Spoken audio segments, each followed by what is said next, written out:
In this video, we will discuss the elimination of drugs and toxicants from the body.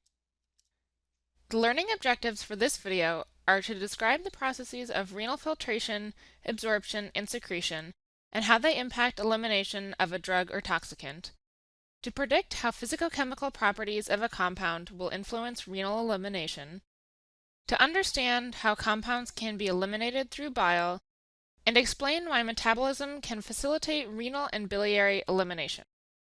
Elimination is the removal of a drug or toxicant from the body as the parent compound or as a metabolite. The kidney is the main excretory organ, which eliminates many compounds through urine.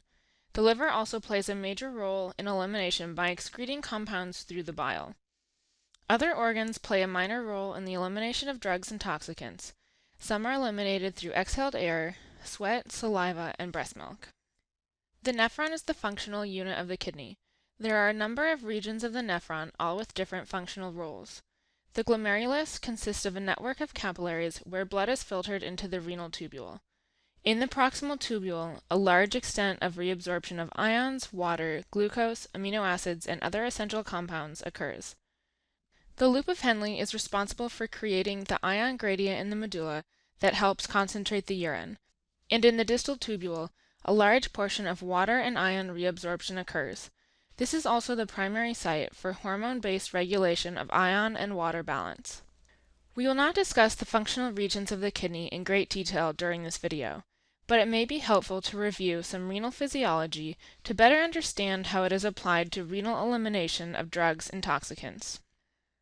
Let's go over a simplified version to get a better idea of what processes are important for renal elimination.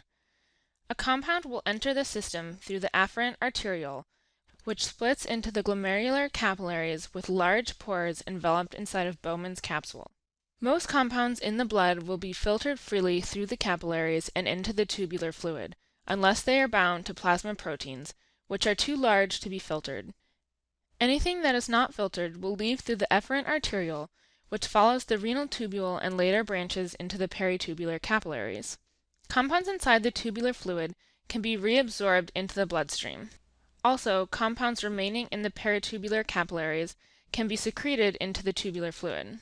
At the end of the nephron, whatever is remaining in the tubule will be excreted in urine. So the amount of compound excreted is equal to the amount filtered minus the amount reabsorbed plus the amount secreted. These principles apply to any compound found in the blood.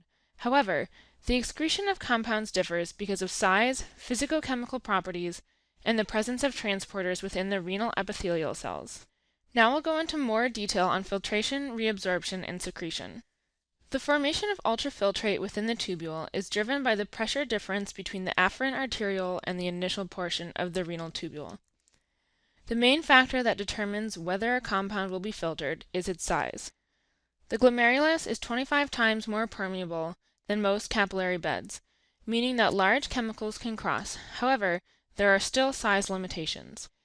Anything with a molecular weight less than 5,000 will be freely filtered, and anything with a molecular weight above 70,000 is not filtered at all.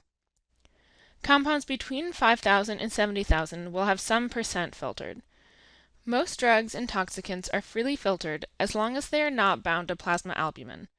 Albumin has a molecular weight above 70,000 and is therefore not filtered, so any compound bound to it will be prevented from crossing the glomerular membrane. This table shows how increasing size limits the percentage of a compound that is filtered.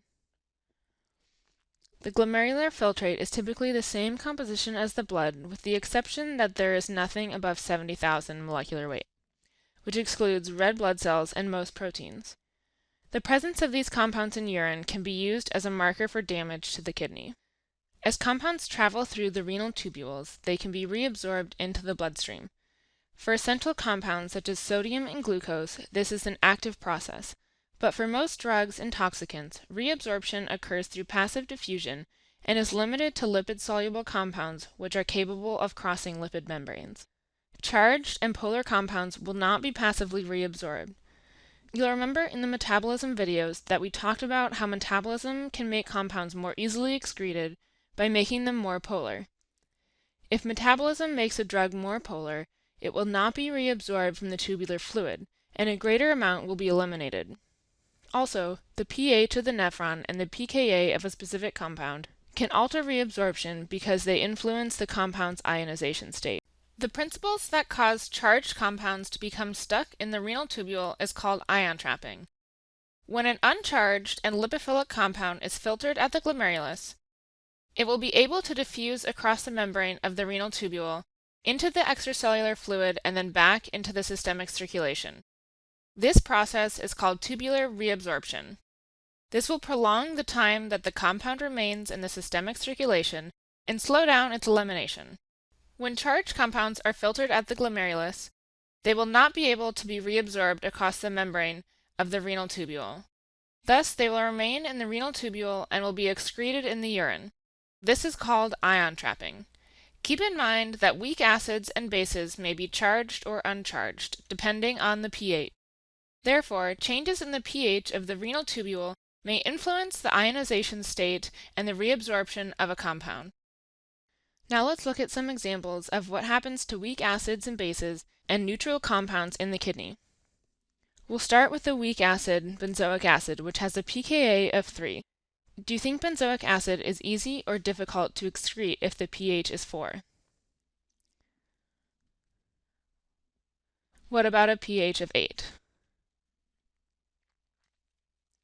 With a pKa of 3, benzoic acid will be predominantly ionized at a pH of 4 and a pH of 8. The ionized compound will not be reabsorbed from the tubular fluid, so any molecules that are filtered at the glomerulus will be excreted in urine, and any additional molecules that are secreted from the peritubular capillaries will also be excreted in the urine. As benzoic acid travels through the nephron, water will be reabsorbed back into the bloodstream along with sodium and other compounds. As this happens, the concentration of benzoic acid will increase because it is not reabsorbed along with the water. Now take a moment to think about how the pH of the tubular fluid will affect the excretion of the weak base aniline with a pKa of 6. At a pH of 4, aniline will be predominantly ionized, so it will be excreted easily. However, at a pH of 8, aniline will be predominantly unionized, so it will be able to be reabsorbed from the tubular fluid into the bloodstream and will not be easily excreted. Now let's think about what happens to the neutral compound biphenyl in the kidney. It is freely filtered and lipophilic, so it will be reabsorbed easily. The pH of the tubular fluid will not influence the reabsorption. Instead, the driving force of biphenyl reabsorption will be the concentration gradient in the tubular fluid compared to the extracellular fluid in blood plasma. Therefore, as water is reabsorbed throughout the nephron, biphenyl will also be reabsorbed to maintain equivalent concentrations. The concentration of biphenyl will be the same at the early portions of the nephron as it is in the final urine output, but much of the biphenyl will be reabsorbed into the bloodstream along with water. Next, we'll discuss the process of renal secretion. Compounds in the peritubular capillaries can be secreted into the tubular fluid by active transport across renal epithelial cells. Because this process utilizes transport proteins, it is saturable, meaning that there is a limit to the amount of a compound that can be secreted at a given time. These transporters are also subject to competitive inhibition, so compounds that utilize the same transporters will inhibit each other's secretion. Let's look at this example of digoxin, a drug taken for heart failure. Digoxin is taken up into the renal epithelial cells by uptake transporters and secreted into the tubular fluid by the efflux transporter P-glycoprotein. When given alone, a portion will remain in the blood at a therapeutic concentration. However, if the antiarrhythmic drug quinidine is given at the same time, it will compete with digoxin for uptake transporters. Competition inhibits digoxin secretion and a larger amount will remain in the blood. Digoxin has a narrow therapeutic index, so this increased amount that remains in the blood may cause toxicity. There are a number of different transporters that contribute to the renal secretion of drugs and toxicants. You aren't expected to know all of the transporters present in renal epithelial cells, but keep in mind that there are a large number from different transporter families, and that many of these transporters can be found in other cell types as well. Clearance is an important concept to understand in renal elimination of drugs and toxicants. Clearance is the volume of plasma that is completely cleared of a solute per unit time. This doesn't tell you how much drug is actually eliminated, but the volume of plasma that is cleared of the drug. To determine the rate of elimination, which is the actual mass of the drug cleared per unit time, you can multiply the clearance by the plasma concentration of the drug. Multiplying a flow rate by a concentration, we are left with a value representing the mass per unit time. If a drug is freely filtered and is not reabsorbed or secreted, the clearance will be equal to the glomerular filtration rate, because everything that is filtered will be excreted in the urine. Now let's discuss biliary elimination. The liver secretes 0.25 to 1 liter of bile each day, and some drugs and their metabolites are excreted by the liver into bile. In order to be excreted in bile, a compound must have a molecular weight greater than 300. Most drugs and toxicants are not this large. However, phase 2 metabolism reactions, especially glucuronidation, can make a compound the sufficient molecular weight to be excreted through bile. We aren't going to cover hepatic physiology in detail, but we'll do a quick review of how compounds get transported from the blood to the liver and into the bile. Blood enters the liver through the portal vein and the hepatic artery and flows toward the central vein through hepatic sinusoids. Compounds in the blood are taken up by hepatocytes that line the sinusoids, where they can be metabolized. From the hepatocytes, some compounds and metabolites return to the blood flow.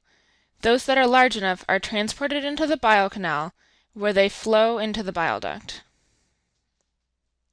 This figure shows a close-up illustration of two hepatocytes and a number of transporters that facilitate the elimination of bile salts and xenobiotic conjugates through the bile. The bile duct empties back into the GI tract in the duodenum of the small intestine. In the GI tract, some bacteria contain enzymes that can cleave the glucuronide conjugate off of the conjugate product, releasing the parent compound or metabolite. The parent compound can then be reabsorbed. This process is called enterohepatic circulation. When this happens, it can make elimination much slower than expected and create unique patterns in the plasma concentration of a drug. This is a typical example of what a graph of plasma concentration versus time might look like for a drug that undergoes enterohepatic circulation. The first spike occurs just following oral administration when the drug is first absorbed. Then the plasma concentration decreases as the drug is metabolized and excreted. A portion of the drug eliminated through the bile is reabsorbed later in the time course, increasing the plasma concentration. To test your knowledge, you should be able to answer the following questions.